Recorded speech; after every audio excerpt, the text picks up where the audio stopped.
Hello guys, good morning. Isang mapagpalang araw sa inyong lahat guys. Kung bago ka pa lang sa YouTube channel ko guys, please paki-subscribe and hit the notification bell para lagi kayong updated sa aking videos. Ayan guys, pupunta ako ng Tagaytay. Dadayuin namin ang pinakamasarap na bulalo daw sa Tagaytay guys. Kaya yan guys, samahan nyo akong maglalakbay patungong Tagaytay. Ayan guys, naglalakbay na kami patungong Tagaytay. Kaya iyan, marami kaming nakikitang mga road widening ginagawang daan guys. Napakaganda na ng daan patungong Tagaytay guys. Ayan, marami kang makikitang mga puno ng saging, puno ng mga nyog. Ayan guys. Kaya tara guys, samahan nyo ako at kumain ng bulalo. Kaya tama sa taglamig ngayon guys dahil napakalamig ng panahon ngayon guys. Ayan.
guys, ayun na guys.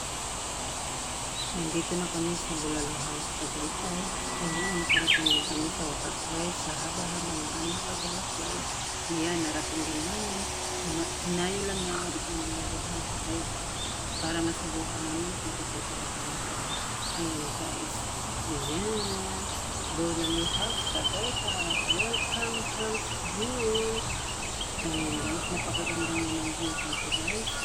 Tingnan nyo, kitang-kita yung ano guys, yung Taal Volcano. Ayan. Grabe guys, nagkandali-daligo pa kami dito para dito sa Bulalo House nito. Ayan, pero okay naman guys, kasi sulit naman, napakaganda ng view guys. Ayan, pasukin na natin ang Bulalo House. Ayan, subukan natin ang kanilang pagkain na guys. Ayan guys, pagkarating na namin dito at mga kumakain guys. Ayan, bababa na kami guys ng kotse. Ayan, marami pala kami kasama din guys. At kasama ko rin si Chico guys. Ayan, ang aking pamangkin guys. Ayan, nagsilabasan na kami. Kaya yan na guys. Pero ayusin muna namin yung sasakyan guys kasi baka madulas siya. Lalagyan muna namin sa mga ako. Ayan, tatabi lang pala ng kalsada yung Bulalo House. Bulalo House guys, kung gusto nyo guys na puntahan ito. Sulit naman guys, hindi kayo magsusulit na napakasarap ng bulalo nila. Ayan. Ayan sa dito guys, tuwang-tuwa din siya guys. Napakalamig na guys yung panahon dito guys. Buti na lang, may dala akong jacket. Ayan, ready talaga ang person guys. Ayan, si Chico guys, may damit yan, hinubaran ko lang sa kanila kasi init-init sa kanyang sarili. Pero pagdating pa naman sa ito guys, sobrang lamig pala. Ayan, nakakagod ko guys. Ang kamay ko, hindi na talaga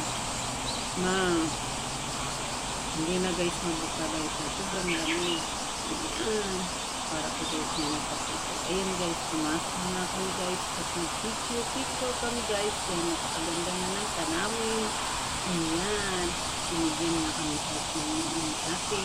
At tinanong ko na pa guys kung ano ang masarap na menu nila dito. At ang bestseller na nila dito guys ay bulalo. Ayan, dahil 6 kami pumunta dito guys.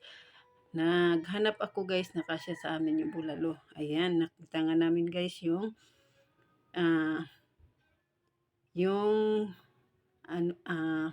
family bulalo guys, yung kasya sa amin.